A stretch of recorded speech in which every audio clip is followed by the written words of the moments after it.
Hello everyone, welcome back to my channel Foster Academy and I hope you are well and healthy. आज की हमारी है class number 1 और ये है हमारी सिविक्स की क्लास, जिसमें कि हम फर्स्ट टॉपिक कर रहे हैं यहाँ पर पावर शेयरिंग यानी सत्ता की साझेदारी। टॉपिक्स को सबसे पहली बात रटने की बजाय आप उसको समझेंगे तो ज़्यादा अच्छा रहेगा। ठीक है, टॉपिक को अच्छे से समझने की कोशिश कीजिए, तब आपको चीज़ें अपने आप ही समझ में आने लगेंगी, अपने आप ही याद हो जाएंगी। तो पावर शेयरिंग, पावर यानी सत्ता, शेयर करना यानी साझेदारी करना। जैसे कि हमने बोला कि इस पर्टिकुलर कंपनी में मेरी भी साझेदारी है, यानी मेरा भी शेयर है, मेरी भी इंपॉर्टेंस है, मेरा भी इस पे हक है। ठीक है, यानी कुछ पावर मेरे पास भी यहाँ पर है। तो समझ रहे हैं ना, पावर शेयरिंग यानी सत्ता में साझेदारी या फिर सत्ता की साझेदारी। अब यहाँ पर हम दो कंट्री है, दो देश हैं, इनके बारे में देखेंगे कि किस तरीके सत्ता की साझेदारी यहाँ पर हुई। बेल्जियम और श्रीलंका। ठीक है, बेल्जियम और श्रीलंका। कुछ परिस्थितियों हर देश में कभी ना कभी कुछ ना कुछ ऐसी कंडीशंस आती हैं, कुछ ना कुछ ऐसी परिस्थितियां आती हैं जिसकी वजह से सरकार को बहुत ज़्यादा प्रॉब्लम झेलनी पड़ती है और उसको जल्दी से ही कोई सोल्यूशन निकालना पड़ता है। तो उस सोल्यूशन को निकालने के लिए एक लोकतांत्रिक जो सरकार है वो किस तरीके से फैसला लेती है।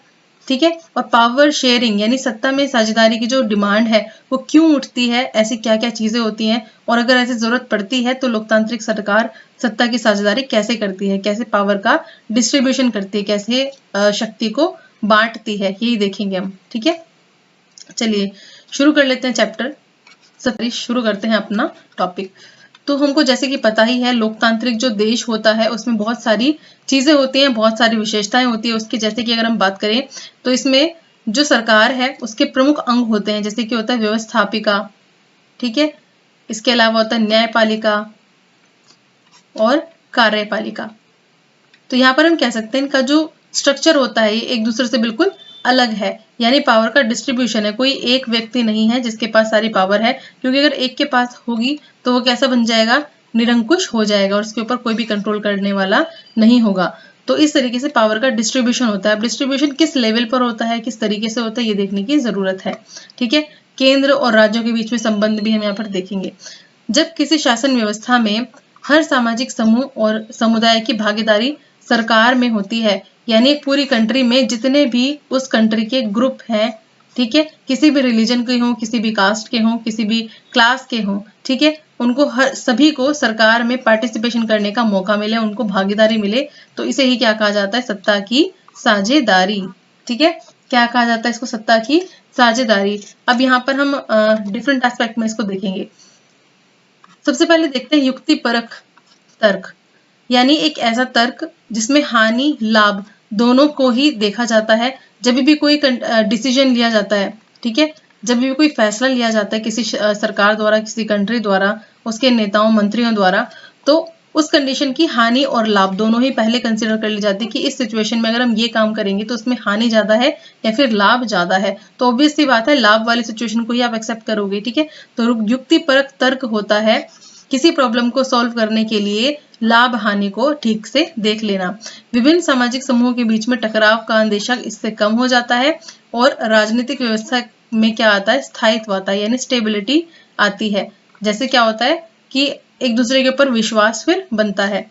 अगर हम बात करें दूसरे तरीके के तर्क की, यह है आपका नैतिक तर्क। युक्तिपरक तर्क जहां पर होगा वहां पर नैतिक तर्क का अभाव अपने आप ही हो जाएगा, यानी वो अपने आप ही कम हो जाएगा। नैतिकता या फिर अंतर्भूत महत्व पर आधारित है। इसमें सत्ता की साझेदारी लोकतंत्र की आत्मा है।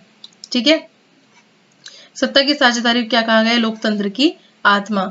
लोगों की भागीदारी इसमें आवश्यक है और लोग अपनी भागीदारी के माध्यम से क्या करते हैं, शासन में जुड़ जाते हैं। लोगों का अधिकार है कि उनसे सलाह ली जाए और प्रशासन की शासन, और ये देखा जाए कि शासन किस तरीके से होगा, ये भी उनसे पूछा जाए। तो जहां पर पार्टिसिपेशन हो गया, लोगों को पार्टिसिपेट करने का राइट हो गया, तो इसका मतलब उन्होंने भागीदारी उसमें अपनी दिखा दी है। तो सत्ता की साझेदारी की आवश्यकता, सत्ता की साझेदारी की आवश्यकता पड़ती ही क्यों है, यानी ऐसी क्या चीजें होती हैं जिससे पावर को शेयर करना पड़ता है।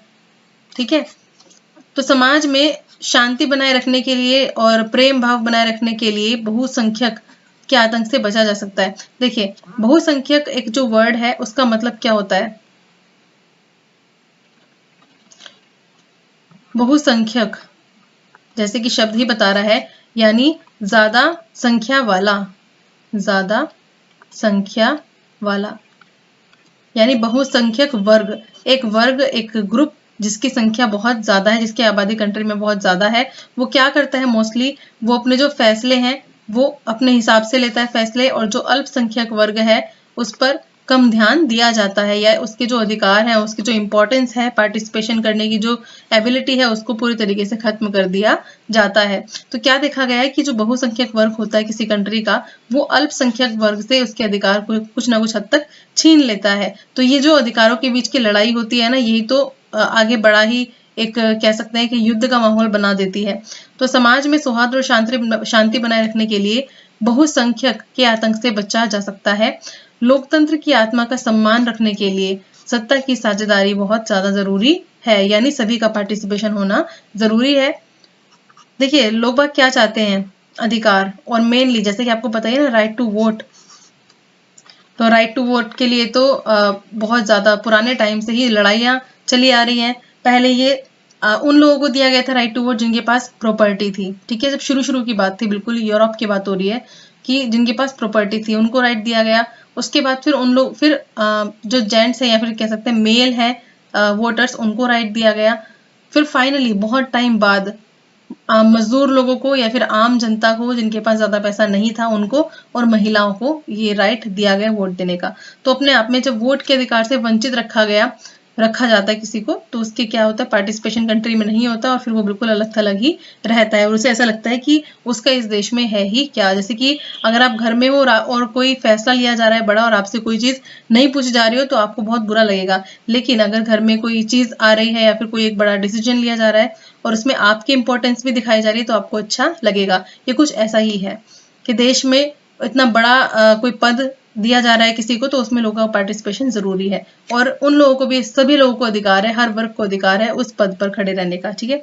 तो सत्ता की साझेदारी का नैतिक कारण है लोकतंत्र की आत्मा को अक्षुण्ण रखना।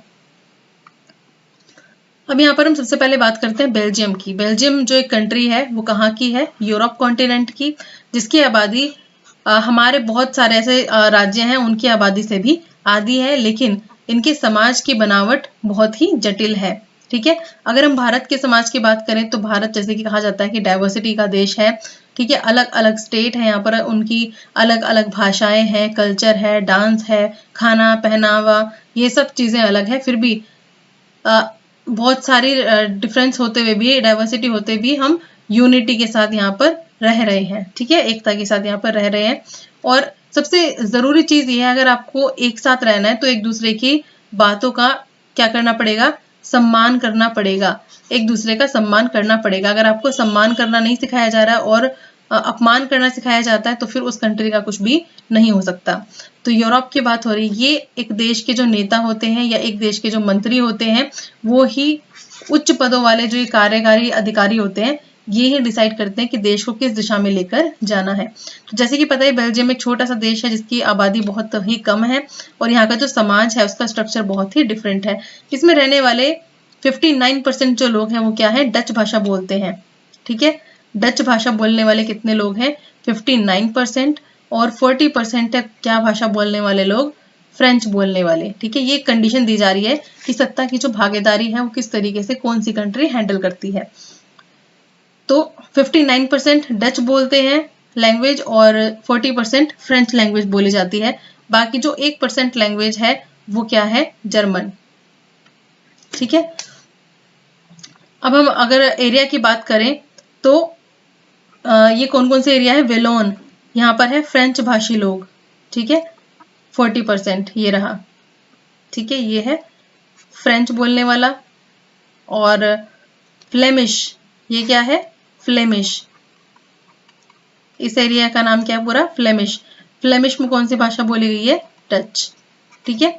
तो ये कितने परसेंट है, 59%, और फ्रेंच भाषा बोलने वाला है 40%, और जर्मन भाषा बोलने वाले सिर्फ 1% ही लोग हैं। और ये है उनका साइन, ये जो साइड वाली जो लाइन्स है यहाँ पर, ये है जर्मन भाषा बोलने वाले लोग, और ये बीच में है क्या, कैपिटल ब्रुसेल्स, ठीक है। तो यहाँ पर हम देखेंगे कि ये तो है केंद्र की बात, ये तो भी पूरे देश में रहने वालों की बात। अब हम करेंगे राजधानी की बात, ठीक है, राजधानी, तो बेल्जियम की राजधानी क्या है? ब्रुसेल्स। तो ब्रुसेल्स में 80% जो लोग हैं वो क्या बोलते हैं? फ्रेंच, यानी फ्रेंच भाषा बोलते हैं, जबकि 20% जो लोग हैं वो कौन सी भाषा बोलते हैं? डच, ठीक है, डच लैंग्वेज। तो आपको एक डिफरेंस दिखाई दे रहा होगा कि अगर हम ओवरऑल कंट्री की बात करें, पूरे केंद्र में भाषा बोलने वालों की बात करें, तो डच भाषा ज्यादा बोली जा रही है। लेकिन अगर केंद्र की राजधानी की बात करें तो राजधानी में कौन सी भाषा ज्यादा बोली जा रही है? फ्रेंच भाषा, ठीक है, मतलब एक दूसरे से बिल्कुल ही विपरीत है। और पूरे केंद्र में यानी पूरे देश में देखा जाए तो फ्रेंच बोलने वाले सिर्फ 40% है, और अगर सिर्फ राजधानी में देखा जाए ब्रसेल्स में तो फ्रेंच बोलने वाले 80% लोग हैं। तो बिल्कुल अपोजिट ही सिचुएशन है दोनों जगह पर, राजधानी में और केंद्र में। अल्पसंख्यक जो है वो फ्रेंच भाषी लोग तुलनात्मक रूप से ज्यादा समृद्ध और ताकतवर है, यानी कम कौन से लोग? फ्रेंच भाषी लोग। ये चीज आपको ध्यान रखनी है कि जो फ्रेंच भाषा बोलते हैं वो कैसे हैं? समृद्ध हैं। अगर एक देश में एक तबका या फिर एक समुदाय बहुत ज्यादा समृद्ध होता है और उसके कंपैरिजन में जो बाकी समुदाय हैं वो डाउन होते हैं और उनको अपलिफ्ट करने के लिए, मतलब उनके लिए कुछ किया भी नहीं जाता, तो फिर बहुत ज्यादा यहाँ पर प्रॉब्लम देखने को मिलती है। तो यही चीज यहाँ पर हुई। जो डच लोग थे, यानी जो डच भाषी लोग थे, डच भाषा बोलने वाले लोग थे, हालांकि उनका नंबर ज्यादा है, 59% है, बट फिर भी क्या है? वो समृद्ध नहीं है। जबकि जो फ्रेंच भाषा बोलने वाले लोग हैं जिनकी संख्या सिर्फ 40% है, वो ज्यादा समृद्ध है, उनके पास ज्यादा पैसा है, वो ज्यादा ताकतवर है। ये चीज समझ में आई? अब देखते हैं आगे इस चीज से क्या हुआ। जो डच और फ्रेंच लोग हैं, डच और फ्रेंच भाषा बोलने वाले, यहाँ पे हमने ये देखा कि किस आधार पर यहाँ पर कॉन्फ्लिक्ट देखने को मिल रहा है? भाषा के आधार पर। किस आधार पर? भाषा के आधार पर। हम इनको क्या बोलते हैं? एथनिक ग्रुप बोलते हैं। एथनिक ग्रुप का मतलब है कि एक ही तरीके की कल्चर और एक ही तरीके की भाषा संस्कृति को मानने वाले लोग, ठीक है। तो क्या पसंद करेंगे लोग? एक ही तरीके की संस्कृति वाले लोग एक साथ रहना पसंद करेंगे, है ना। तो वही वाली बात है, डच और फ्रेंच। डच इसलिए नाराज थे क्योंकि उनकी संख्या ज्यादा है, पर फिर भी उनको जो फैसिलिटीज है वो उतनी नहीं मिल रही है, वो कम पावरफुल है, और जो फ्रेंच है वो ज्यादा ताकतवर है। तो इस चीज को लेके कॉन्फ्लिक्ट यानी संघर्ष होना फिर शुरू हुआ। अब इस संघर्ष से क्या चीज होनी थी आगे, ये हम यहाँ पर देखते हैं। बेल्जियम की समझदारी की अगर बात करें तो उसमें हम क्या देखेंगे? ये तो हुई बेल्जियम की सिचुएशन। बेल्जियम ने क्या किया कि ऐसे भाषाई विविधताओं को कई बार सांस्कृतिक और राजनीतिक झगड़ों का कारण ये चीज बनी, यानी ये जो विविधताएं हैं इनकी वजह से बहुत ज्यादा कॉन्फ्लिक्ट या झगड़े देखने को मिले। किस किस के बीच में? डच और फ्रेंच भाषी लोगों के बीच में। बहुत बाद में जाकर आर्थिक विकास और शिक्षा का लाभ पाने वाले जो डच भाषी लोग हैं उनको इस स्थिति से नाराजगी थी, यानी ये चाहते थे कि हमें जो शिक्षा है और आर्थिक जो विकास है हमारा बहुत लेट हुआ है, लेकिन इसका सारा फायदा कौन से लोग उठा रहे हैं? डच लोग ही उठा रहे हैं। इस चीज को लेकर यहाँ पर कॉन्फ्लिक्ट हुआ। बेल्जियम में टकराव को रोकने के लिए उठाए गए कदम। अब बेल्जियम की कंडीशन हमने देख ली है। यहाँ पर क्या हुआ? यहाँ पर एक पर्टिकुलर भाषा के आधार पर कॉन्फ्लिक्ट देखने को मिला, यानी संघर्ष देखने को मिला। तो अब क्या करना पड़ेगा सरकार को? सरकार को करना पड़ेगा सत्ता का बंटवारा, ताकि सभी लोगों को लगे कि हम सभी क्या हैं? इक्वल हैं, समान हैं, और कोई एक ग्रुप नहीं है जिसका प्रभुत्व है, सभी का ही इक्वल प्रभुत्व है, ठीक है। जो इसका जिस्ट है, या हम कह सकते हैं कि इसको अगर छोटे में बोले तो भाषा के आधार पर लोग परेशान थे। डच भाषी जो लोग थे वो परेशान थे कि हमें उतने हमारे लिए अच्छी चीजें नहीं हो रही है, तो सत्ता की अब यहाँ पर भागीदारी होनी थी, यानी बंटवारा होना था। तो अब क्या किया बेल्जियम गवर्नमेंट ने, ये देखते हैं।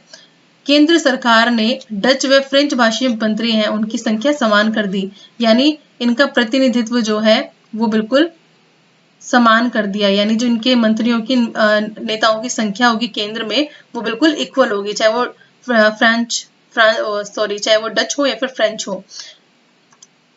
फिर बात करते हैं केंद्र सरकार की अनेक शक्तियां देश के 2 इलाकों के बीच में क्षेत्रीय सरकार को दी गई, ठीक है। फिर है ब्रुसेल्स में, यानी राजधानी में, बेल्जियम की जो कैपिटल है ब्रुसेल्स, वहां अलग सरकार है। इसमें दोनों समुदायों को क्या किया गया है? समान प्रतिनिधित्व दिया गया है। अगर थोड़ा डीपली इस चीज को देखें तो हुआ क्या था, केंद्र में कौन इंपॉर्टेंट थे? यहाँ पर डच भाषा बोलने वाले लोग ज्यादा थे और फ्रेंच भाषा बोलने वाले लोग कम थे, ठीक है। और अगर हम कैपिटल की बात करें, यहाँ पर फ्रेंच भाषा बोलने वाले लोग ज्यादा थे और डच भाषा बोलने वाले लोग कम थे। तो यहाँ पर जब केंद्र में ये सब चीजें तैयार हो रही थी तो जो डच भाषी लोग हैं जो संख्या में ज्यादा थे, इन्होंने कोई भी विरोध इस चीज का नहीं किया। ठीक है, तो यहाँ पे नागरिक जो थे इन्होंने भी काफी समझदारी दिखाई, सरकार ने जो कदम उठाया उन सबका सहयोग किया। नहीं तो क्या होता है, सरकार कुछ बोलती है और जो नागरिक हैं वो इस चीज को समझ नहीं पाते, या फिर सरकार बिना सोचे समझे कुछ रूल बना देती है और फिर लोगों को उस चीज के लिए झेलना पड़ता है। तो जो डच भाषी लोग थे उन्होंने इसके अगेंस्ट कोई चीज नहीं बोली। जब केंद्र में समान प्रतिनिधित्व की बात हुई कि डच और फ्रेंच एक ही इक्वल रहेंगे, मंत्री दोनों की संख्या इक्वल रहेगी, तो इन्होंने कुछ भी नहीं कहा। इन्होंने ये नहीं कहा कि हम संख्या में ज्यादा है तो हमें ज्यादा लो और फ्रेंच को कम लो। तो जब ब्रसेल्स में ऐसी सरकार बनी तो वहां पे भी जो फ्रेंच भाषी लोग थे, यानी फ्रेंच भाषा को बोलने वाले ज्यादा लोग थे, उन्होंने भी इस चीज का सम्मान किया और उन्होंने भी कोई अड़ंगी बाद में नहीं डाली, यानी उन्होंने भी चुपचाप डिसीजन को एक्सेप्ट कर लिया, यानी सरकार का साथ दिया। सामुदायिक सरकार का निर्माण हुआ। सामुदायिक सरकार क्या थी, हमने फर्स्ट लेवल देखा यहाँ पर बेल्जियम में केंद्रीय सरकार का, सेकेंड लेवल देखा यहाँ पर कैपिटल के उस पर, तो कह सकते हैं राज्य सरकार का, और थर्ड लेवल और था, ये था यहाँ पर सामुदायिक सरकार। सामुदायिक सरकार, ये स्ट्रक्चर हमें देखने में काफी अजीब लग रहा है, वहां के लोगों को भी अजीब लगा, लेकिन इस स्ट्रक्चर से लोगों को फायदा मिला क्योंकि जो उनकी कॉन्फ्लिक्ट वाली प्रॉब्लम थी वो तो सॉल्व हो ही गई, पार्टिसिपेशन सभी को इक्वल मिल ही गया, सत्ता की साझेदारी सबकी हो ही गई। इनका चुनाव संबंधित भाषा वाले लोगों द्वारा होगा और इस प्रकार ये जो सरकार है क्या करती थी, सांस्कृतिक, शैक्षिक और भाषा संबंधी इनके पास शक्तियां थी और इनके लिए वोट, चाहे वो जर्मन भाषी हो, चाहे वो फ्रेंच भाषी हो या फिर डच भाषी, सभी इनके लिए वोट करेंगे, ऐसा बोला गया। ठीक है, तो इस तरीके से उन्होंने अपनी प्रॉब्लम सॉल्व कर ली। तो हमने देखा लोकतांत्रिक रूप इनका किस तरीके से सामने आया, और इसी आधार पर हम कह सकते हैं कि यूरोपीय संघ का जो मुख्यालय है वो ब्रुसेल्स में ही रखा गया। ठीक है, यानी यूरोपीय संघ का हेडक्वार्टर इन्हीं सब अच्छी चीजों को देखते हुए ब्रुसेल्स में रखा गया। फिलहाल हम बात कर लेते हैं श्रीलंका की। एक बार फिर दोबारा से आएंगे हम टॉपिक पर बेल्जियम के। श्रीलंका जो कि एशिया की एक कंट्री है, ठीक है, और इसकी बात अगर करें तो ये एक द्वीपीय देश है। ठीक है, और ये बहुत ही छोटा है, ये देश बहुत ही छोटा है। और कहाँ है, जैसे कि ये श्रीलंका का मैप है तो बिल्कुल यहाँ से ही इंडिया, यहाँ पर क्या है इंडिया का, तमिलनाडु। ठीक है, तो तमिलनाडु से बढ़ते हुए आगे बढ़ते हुए यहाँ से श्रीलंका है। तो श्रीलंका एक द्वीपीय देश है जो भारत के दक्षिण तट से कुछ किलोमीटर की दूरी पर ही है। इसकी आबादी कोई 2 करोड़ के आसपास है और बहुत ही छोटी सी जगह है। बेल्जियम की तरह ही यहाँ भी बहुत सारे जातीय विवाद हुए, जातीय समूह बने और देश की आबादी का कोई 74%, और आबादी में कौन थे, सबसे पहला जो ग्रुप था वो था सिंघली ग्रुप। सिंघली ग्रुप, ये आबादी में लगभग कितने थे, 74%। ठीक है, ध्यान से देखना है। सबसे पहले तो हम ये बात कर लेते हैं श्रीलंका आजाद कब हुआ था, तो ये हुआ था 1948 में, ये फ्री हुआ था। ये भी तो उपनिवेशी था ना। तो फ्री होने के बाद जो यहाँ की जो सरकार है, यहाँ के जो नेता हैं, उनमें ज्यादातर लोग जो थे वो सिंघली थे। तो इन्होंने क्या बोला कि हम सिंघली भाषा को प्रमोट करेंगे। सिंघली जो लोग हैं इन्हीं का मतलब ये बहुसंख्यक थे। ठीक है, ये कौन थे, सिंघली लोग बहुसंख्यक। अब 74% इनका है तो ऑब्वियसली बात है ये बहुसंख्यक हुए ना, यानी देश में इनकी संख्या ज्यादा है। तो इन्होंने क्या करना शुरू किया, अपना प्रभुत्व जमाना शुरू किया हर जगह पर। ठीक है, अब देखते हैं कहाँ कहाँ पर किया। सबसे पहले देख लेते हैं ग्रुप्स। तो सिंघली ग्रुप था। दूसरी अगर बात करें ग्रुप की तो वो था तमिल ग्रुप। तमिल ग्रुप के लोग थे, यानी कुछ लोग थे तमिल। ये कितने परसेंट थे, 18%। और इन तमिल में भी 2 तरीके के लोग थे, एक तो इंडिया के तमिल लोग और एक थे श्रीलंका के तमिल लोग। ठीक है, 13% श्रीलंका के तमिल लोग, जबकि कोई 18% लोग शामिल थे। इस तरीके से हम कुछ एक आंकड़े देख लेते हैं। इनकी टोटल आबादी कितनी थी, तमिल की 18%, तो हमने देख ही लिया है। बाकी अन्य भी छोटे छोटे जातीय समूह थे, जैसे कि ईसाई और मुसलमान, ये भी थे। अब जो ईसाई थे वो कितने थे, ये थे 7%। ठीक है, और जो सिंगली थे या कह सकते हैं कि ये जो ईसाई थे, ये सिंगली और तमिल दोनों ही भाषा बोल लिया करते थे। तो यहाँ पर ग्रुप्स बनने लगे जिसमें सिंगली जो था वो बहुसंख्यक था, यानी ज्यादा नंबर में था। तो इसने अपना पूरे देश में प्रभुत्व जमाना शुरू किया और अपने हिसाब से पॉलिसीज बनानी शुरू करी। अब देख लेते हैं 2012 को अगर हम देखें जनगणना के हिसाब से कहाँ पर श्रीलंका में, तो 12.6% हिंदू, 9.7% मुस्लिम एंड क्रिश्चियंस है 7.4%, बुद्धिस्ट, हाँ ये जो सिंगली लोग थे, ठीक है, थे क्या है, सिंगली जो लोग हैं इनका जो धर्म है वो क्या है, बुद्धिस्ट, ये बुद्धिस्ट को मानने वाले लोग हैं, ठीक है, इस चीज का भी ध्यान रखना है। और मुस्लिम्स की 9.7% है। 4 फरवरी 1948 को जो श्रीलंका है इसको आज़ादी मिली थी और कॉन्स्टिट्यूशन इसका बना था 22 मई 1972 में, ठीक है। पूरे तरीके से ये काम करना शुरू किया इसने 7 सितंबर 1978 से। तो जैसे ही देश में सिंघलियों का रूल शुरू हुआ, मतलब जैसे ही स्वतंत्रता मिली तो सिंघली राज शुरू हो गया। इन्होंने सारे के सारे जो भी सरकारी अफसर थे वो सिंघली को बनाना शुरू करा। जितने भी पॉलिसीज थी वो किसके हक में देनी शुरू करी, सिंघलीज के। और एक तरीके से कानून बनाया इन्होंने 1956 में कानून बनाया। और इस कानून में क्या कहा गया कि सिर्फ हम बहुसंख्यक जो लोग हैं इनके बारे में ज्यादा सोचा जाएगा, यानी सिंघली लोगों को एक तरीके से क्या बना दिया, राजभाषा भी सिंघली ही कर दी। तो जो ये वाले लोग हैं तमिल, इनको बिल्कुल ऐसा फील कराया गया कि तुम यहाँ के नहीं हो और तुम्हारा यहाँ पर कुछ भी नहीं है। तो तमिल्स की बात ये सब चीजें देखकर परेशान तो होना ही था। अगर हम यहाँ पर देखें तो ये जो कलर दिखाई दे रहा है, ये वाला येलो कलर, ये है सिंघली लोगों का। तो कितना ज्यादा नंबर दिखाई दे रहा है ना ये। और श्रीलंकाई तमिल जो है वो है इस डार्क कलर में। और अगर भारत के तमिल की बात करें तो वह ये वाला डार्क कलर कहीं कहीं दिख रहा है ना। अच्छा, भारतीय जो तमिल है कैसे आए, देखिए जब उपनिवेश काल था ना, जब मजदूरों को एक जगह से दूसरी जगह शिफ्ट कर दिया जाता था, तो भारत से भी बहुत सारी फैमिलीज को श्रीलंका ले जाया गया काम करने के लिए। तो ये उन्हीं के ही वंशज थे, या कह सकते हैं कि ये ही वो लोग थे जो कि भारतीय तमिल कहलाए। तो इस तरीके से जो सिंघली थे उन्होंने अपना रूल करना पूरे तरीके से स्टार्ट कर दिया। कोई भी बात ये नहीं मानते थे इनकी, तमिल लोगों की। तो फाइनली भेदभाव का भाव लोगों में पैदा होने लगा। उनको लगने लगा कि हमारे साथ अब भेदभाव हो रहा है। अगर शिक्षा की बात की जाए तो शिक्षा में भी कोई इंपॉर्टेंट रोल इनका नहीं था। कोई नौकरी वगैरह होगी उनमें भी इनका नहीं था।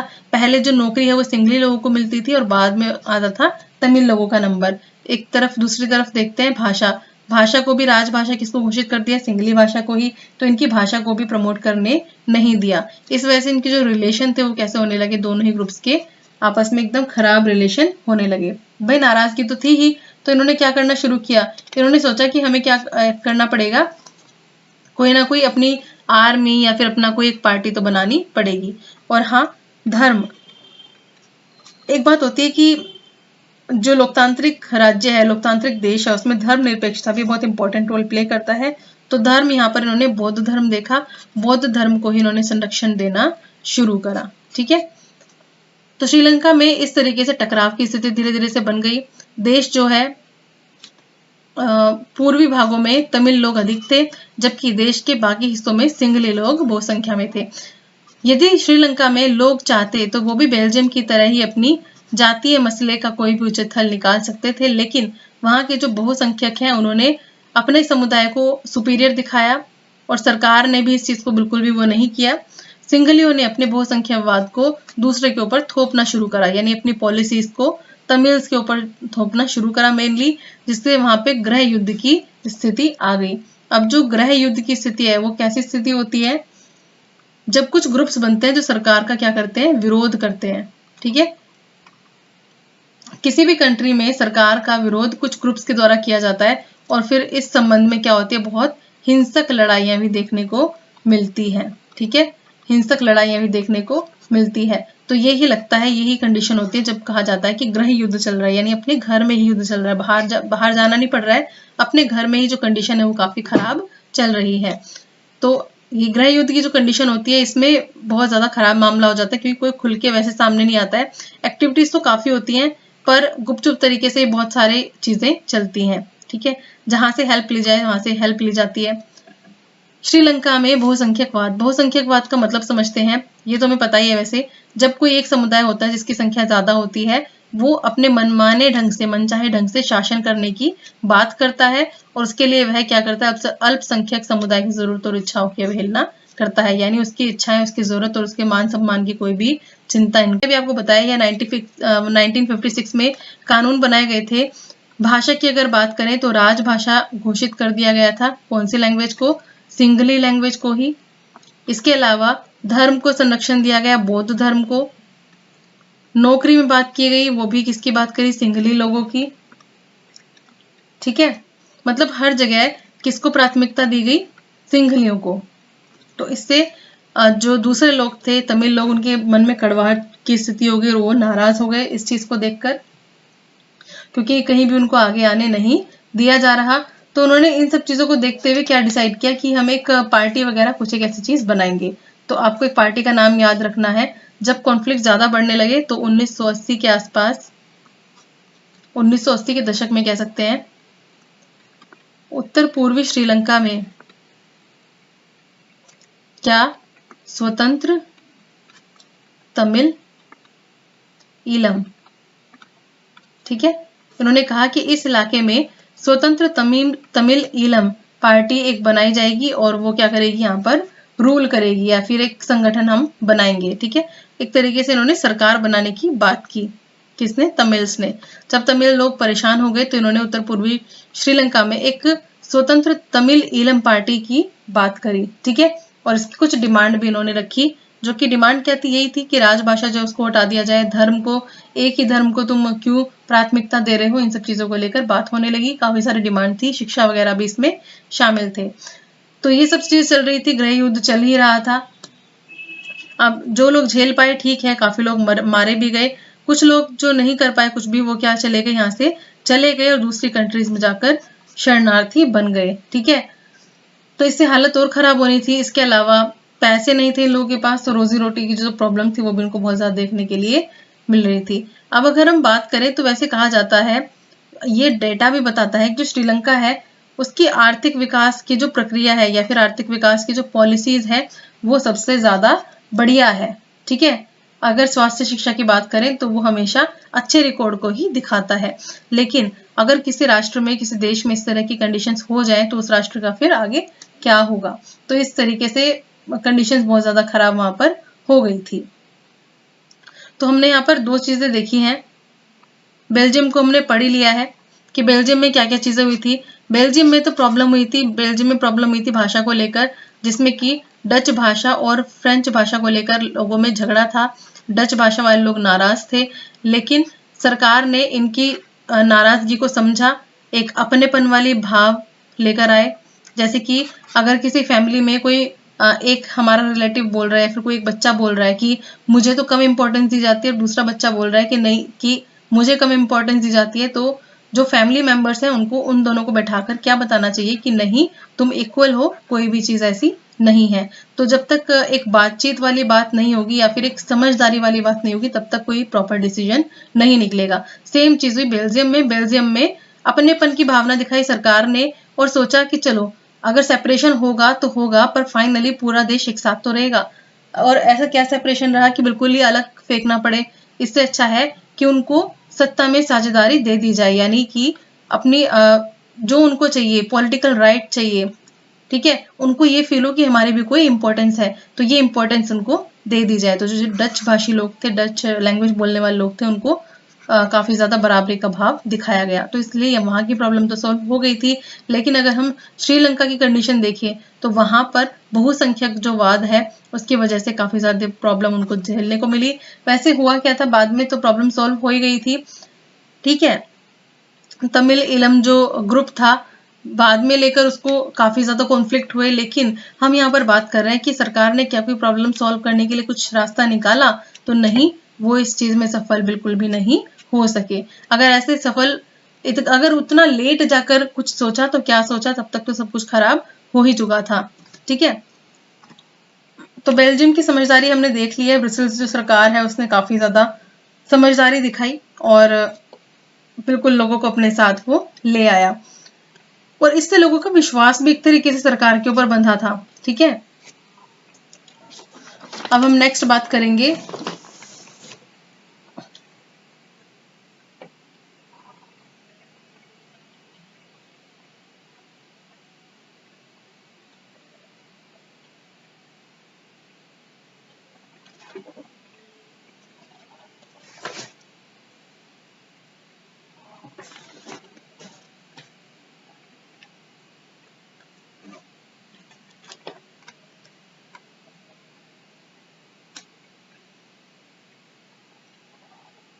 यहाँ पर हम नेक्स्ट पॉइंट डिस्कस करेंगे कि ये जो सत्ता है, भारत के एस्पेक्ट में भी देखेंगे, लेकिन हम देखते हैं कि सत्ता की जो साझेदारी है ये आखिरकार जरूरी क्यों है। मेन क्वेश्चन तो यही है ना, ये जरूरी क्यों है, ऐसी क्या चीज है जिसके लिए सत्ता में साझेदारी की जरूरत है। तो ऑब्वियस सी बात है, निष्पक्षता दिखाने के लिए, ठीक है, क्या करना पड़ता है, कई बार बंटवारा करना ही ठीक रहता है। ठीक है, ताकि दोनों ही, पहली बात है बंटवारा ठीक है। कब ठीक है, अगर इससे समूहों के बीच में टकराव कम हो। ठीक है, टकराव कम हो। अब लोगों को एक साथ रखो और वो रोज एक दूसरे के साथ सर फोड़ते रहे तो क्या फायदा है। ठीक है, फैमिली तो फिर भी नहीं बचेगी, घर तो फिर भी नहीं बचेगा, कंट्री तो फिर भी नहीं बचेगी। ठीक है, वो एक फैमिली की तरह कहाँ रह पाएंगे। लेकिन सबको अलग अलग तरीके से बांट दिया गया है, लेकिन सब रह एक साथ ही रहे हैं। तो इससे क्या होगा, इससे ये होगा कि सब है तो साथ में ही, लेकिन अपने तरीके से, अपनी मान्यताओं के साथ, अपने ही विचारों के साथ वो एक साथ जी पा रहे हैं, एक दूसरे के साथ कॉन्फ्लिक्ट नहीं है, और सबका ही पार्टिसिपेशन हो गया। और एक मेन ऑर्गेनाइजेशन होती है किसी भी कंट्री की जिसमें सब पार्टिसिपेट करना चाहते हैं, तो इन सब ग्रुप्स को इसमें ले आओ, कोई बात ही नहीं है। सिंपल सी बात है, सरकार का कोई भी झगड़ा नहीं रहेगा, लोगों का कोई झगड़ा नहीं रहेगा, लेकिन अपने आप को अप बताने वाली और दूसरे को डाउन बताने वाली जो फीलिंग है लोगों की, वो क्या करती है, कहीं ना कहीं इस रास्ते में अड़चन का काम करती है। तो ये सरकार का दायित्व है कि वो किस तरीके से प्रॉब्लम को सॉल्व करता है, लोगों को समझाने का काम करता है। जब एक सरकार लोगों ने अपने हिसाब से चुन के बनाई है, तो क्योंकि लोगों ने उस सरकार को बनाया है, तो सरकार को भी उस बारे में सोचना चाहिए कि लोग क्या चीज कर रहे हैं। अगर वो गलत चल रहे हैं तो उनको इस बारे में समझाना चाहिए और इस चीज को करने की जरूरत है। चलिए फिलहाल हम देख लेते हैं, बंटवारा ठीक है, यानी सत्ता में साझेदारी के लिए बंटवारा ठीक है अगर इससे टकराव की स्थिति कम होती है। इससे क्या आता है, राजनीति में इसके अलावा क्या आता है, इस चीज से स्थायित्व आता है। हमने क्या देखा है अभी तक, काफी सारे एस्पेक्ट में, अगर इंडिया के एस्पेक्ट में भी देखें तो सरकार बन ही नहीं पाती। जैसे कई बार क्या हमने शुरू से क्या पढ़ा है, गठबंधन की सरकार बनी, बहुत सारे ग्रुप्स आए और उनके आपस में नहीं बनी और फिर सरकार गिर गई। ठीक है, जब एक ऐसी पार्टी आई जिसके पास पूरे तरीके से राइट था तो वो अपनी सरकार ठीक तरीके से बना पाई, तो फिर क्या आया, स्थायित्व आया, क्योंकि उस पार्टी ने लोगों के जो मन की बात है उसको समझा, मन की इच्छा को समझा और उसी हिसाब से फिर पॉलिसीज बनाई। तो क्या है, राजनीतिक स्थायित्वता आती है, यानी स्टेबिलिटी आती है, ठहराव आता है, और राजनीति में अगर ठहराव होगा तभी तो पॉलिसीज ठीक से काम कर पाएंगी। इसके अलावा बात करें तो जो बहुसंख्यक वाली चीज है उस चीज को कम करना चाहिए।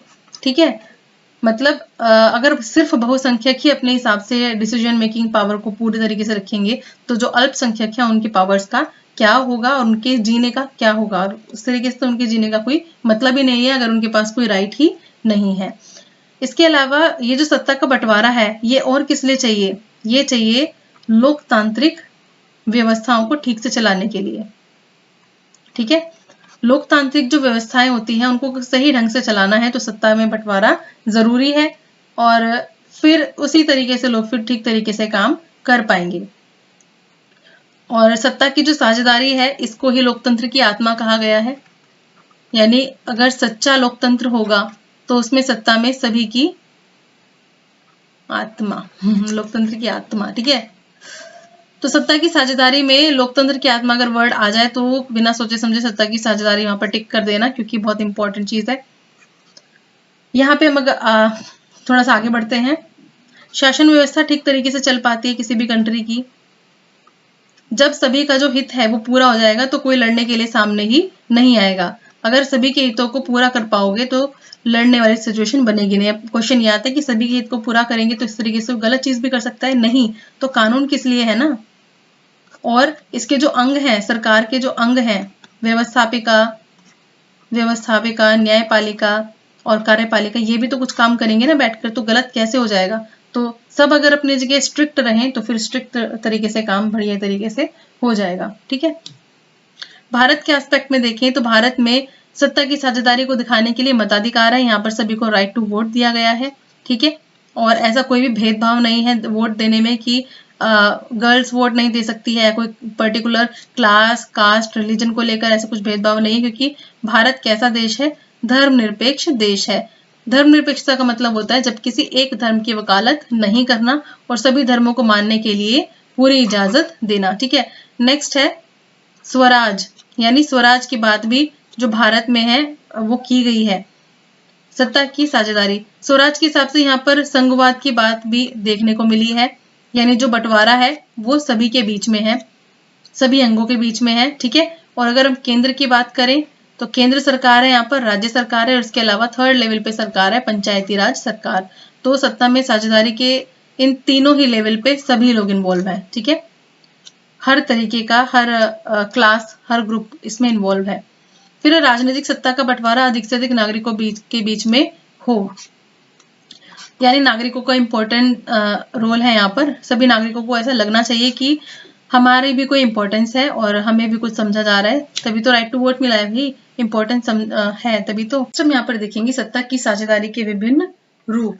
अभी हमने बात की कि भारत में किस तरीके से चीजें हुई हैं, तो इसी एस्पेक्ट में और आगे देखते हैं।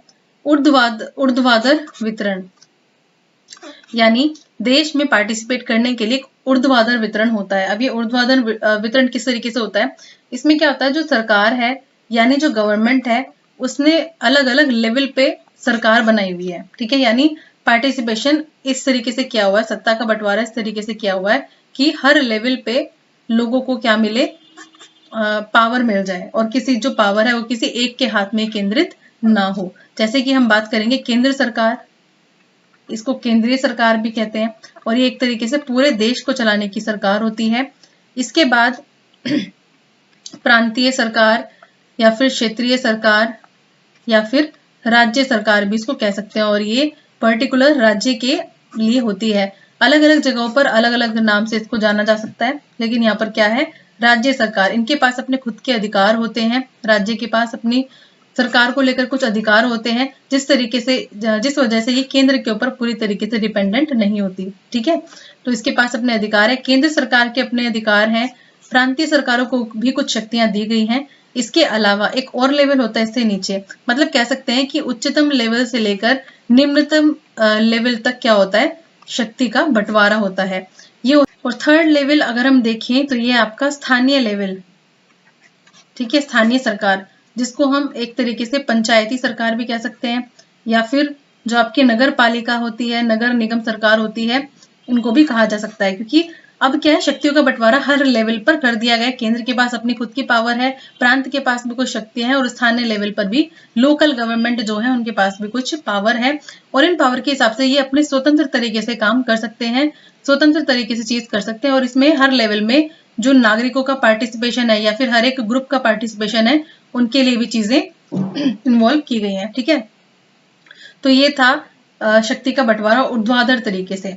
ठीक है, नेक्स्ट हम बात करेंगे सत्ता का क्षैतिज वितरण। इस वितरण में क्या है, सरकार जो है उसके विभिन्न अंग होते हैं। ठीक है, सरकार के विभिन्न अंग हैं, जैसे कि कार्यपालिका, न्यायपालिका और विधायिका। ठीक है, शुरू से पढ़ते आ रहे हैं चीजें तो हम। तो न्यायपालिका क्या काम है, न्याय लागू करना, जैसे कि इसको हम क्या बोल सकते हैं, कोर्ट कह सकते हैं। ठीक है, जिसमें सर्वोच्च न्यायालय की हम बात कर सकते हैं। इसके अलावा हम हाई कोर्ट की बात कर सकते हैं, और उसके अलावा कुछ सेशन कोर्ट्स भी होते हैं, मतलब लोकल लेवल पर भी कोर्ट होते हैं। तो यहाँ पर भी अलग अलग तरीके से डिसीजन लिए जाते हैं। ठीक है, न्यायपालिका है। विधायिका है, ये क्या करती है, कानून बनाने का काम करती है। और इसमें मेन अगर पूरे देश के लिए कानून बनाने की बात करें तो पूरे देश के लिए कानून कौन बनाता है, संसद, देश की संसद। इसके अलावा संसद के अलावा विधान सभा होती है, विधान परिषद होती है। ये कहाँ होती है, ये होती है स्टेट लेवल पे। कहाँ पर, स्टेट लेवल पर, यानी राज्य लेवल पर। तो ये चीज समझ में आ रही है आपको। विधायिका यानी कानून बनाया जाता है पूरे देश के लिए, यानी केंद्र में लागू होने वाली संसद जो है वो बनाती है कानून। और ये विधान परिषद यानी विधानसभा, ये राज्य में बनाती है। ठीक है, तो इस तरीके से डिसीजन मेकिंग पावर जो है वो अलग अलग केंद्र और राज्यों में बांट दिया गया है। इसके अलावा कार्यपालिका, ये सभी वो लोग होते हैं जो कि निगरानी रखते हैं या फिर इन कानूनों को लागू करने का काम करते हैं। राष्ट्रपति हुए, प्रधानमंत्री हुए, और इस तरीके की अन्य पोस्ट भी हम बोल सकते हैं। तो इससे हमें पता चलता है कि सत्ता का क्षैतिज वितरण, यानी हम डिस्ट्रीब्यूशन कर रहे हैं पावर का, कैसे कि कार्यपालिका के पास अपनी अलग पावर है, न्यायपालिका के पास अपनी अलग पावर है, विधायिका के पास अपनी अलग पावर है, और ये अपनी अपनी पावर का अपने अपने जगह पर यूज करते रहेंगे। और एक तरीके से निरंकुश भी नहीं बनने से रोका, मतलब निरंकुश पावर होने से रोका जा सकता है। इसमें किसी एक के हाथ में पावर नहीं है। कार्यपालिका है जो अपना क्षेत्र में काम करेगी, और वो या कह सकते हैं कि वो उत्तरदायी होती है किसके प्रति, ये उत्तरदायी होती है संसद के प्रति। ठीक है, कार्यपालिका किसके प्रति उत्तरदायी होती है, संसद के प्रति। ऐसा नहीं है कि अपनी मनमानी करे जा रही है, और अगर कोई गलत चीज हो रही है, कोई कानून ठीक तरीके से नहीं चल पा रहा है, या फिर लोग प्रॉब्लम कर रहे हैं, फिर कहीं भी कोई प्रॉब्लम होती है, तो उसके लिए क्या है, कोर्ट वगैरह है, न्यायपालिका, ये सबके ऊपर कंट्रोल रखने का काम करती है, यानी इस एक तरीके से निगरानी करने का काम करती है। और जो भी कोई इनको दिख जाता है कोई भी गलत चीज करते हुए, तो उसको दंड देने का काम भी यहीं पर ही होता है। तो ये हो गया क्षैतिज वितरण। ठीक है, इस तरीके का वितरण होता है क्षैतिज वितरण। आई होप आप समझ गए होंगे। तो इस तरीके से जब शक्ति का एक तरीके से ये एक दूसरे के प्रति क्या है, उत्तरदायी भी है, यानी बिल्कुल भी फ्री होके काम नहीं कर सकते, और ना ही कोई ज्यादा बाउंडेशन होती है। तो इसको हम क्या बोलते हैं, इसको हम बोल सकते हैं नियंत्रण और संतुलन की व्यवस्था। ठीक है, कि नियंत्रण भी रखा हुआ है और पूरी तरीके से संतुलन भी है। ऐसा भी नहीं है कि पावर एक ही हाथ में है, और ऐसा भी नहीं है कि बिल्कुल फ्री होके काम कर रहे हैं, और ऐसा भी नहीं है कि बिल्कुल एक दूसरे के ऊपर डिपेंडेंट ही है पूरी तरीके से। तो इस तरीके से यह है क्षैतिज वितरण सरकार का। तो इस शक्तियों का बंटवारा इस तरीके से कर दिया गया है। नेक्स्ट हम बात करेंगे सामुदायिक सरकार। अभी सरकार का हर कंट्री में अलग अलग रोल हो सकता है। अगर हम इंडिया के एस्पेक्ट की बात करें तो हमारे देश में अलग अलग भाषा के लोग हैं, अलग अलग समूह हैं। ठीक है, जो धार्मिक आधार भी जिनका बहुत अलग है। तो इस आधार पर पार्टिसिपेशन की अगर बात करें तो पार्टिसिपेशन के लिए इनको हर जगह इन्वॉल्वमेंट दिया जाता है। जैसे कि कुछ कमजोर वर्ग हमने डिसाइड किए हैं, उन कमजोर वर्गों को भी आरक्षण दिया गया है। ठीक है, अलग अलग तरीके से, चाहे कोई भी कैटेगरी हो, हर कैटेगरी में इस वक्त आरक्षण है। तो हर कैटेगरी में आरक्षित जो समुदाय हैं, जो कमजोर हैं आर्थिक रूप से, उनको आरक्षण दिया गया है। और इस तरीके से जो महिलाएं हैं उनका भी पार्टिसिपेशन सुनिश्चित किया गया है, यानी वो भी अब पार्टिसिपेट करेंगी सत्ता में।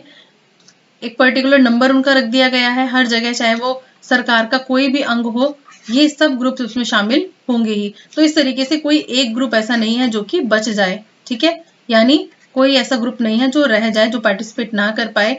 तो सभी को हमने अपने एक साथ लेकर चले हैं, सभी को साथ लेकर चले हैं।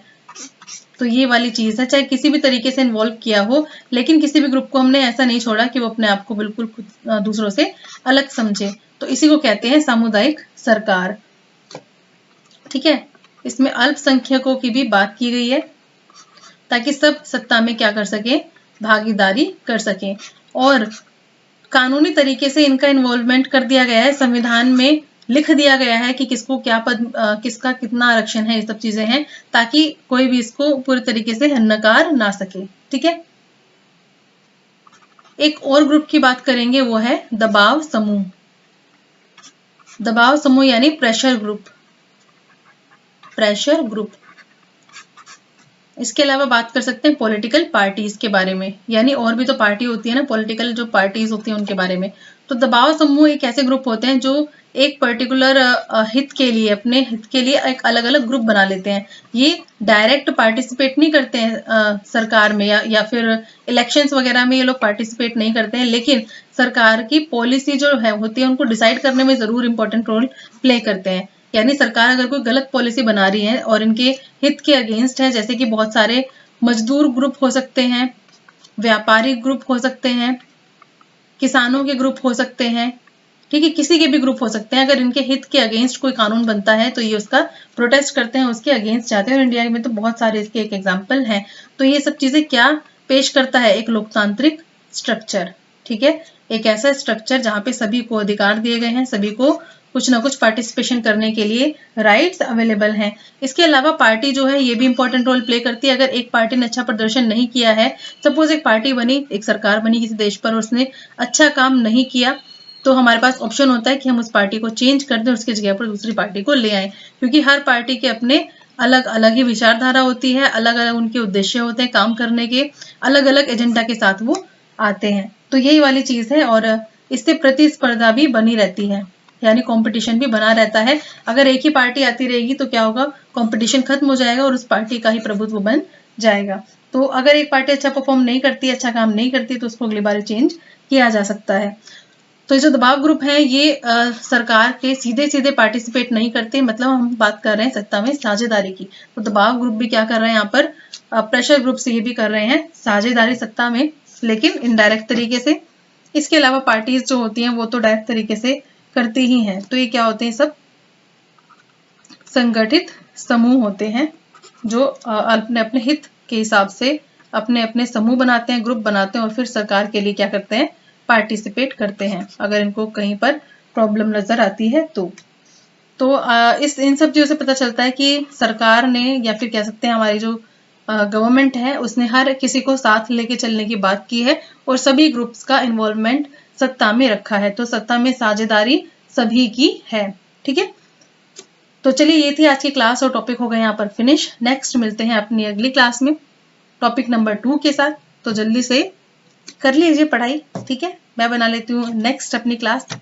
चलिए, thank you so much for watching this video को लाइक जरूर कीजिए और चैनल को कर लीजिए सब्सक्राइब और नोटिफिकेशन जो बेल है उसको जरूर प्रेस कर लीजिए।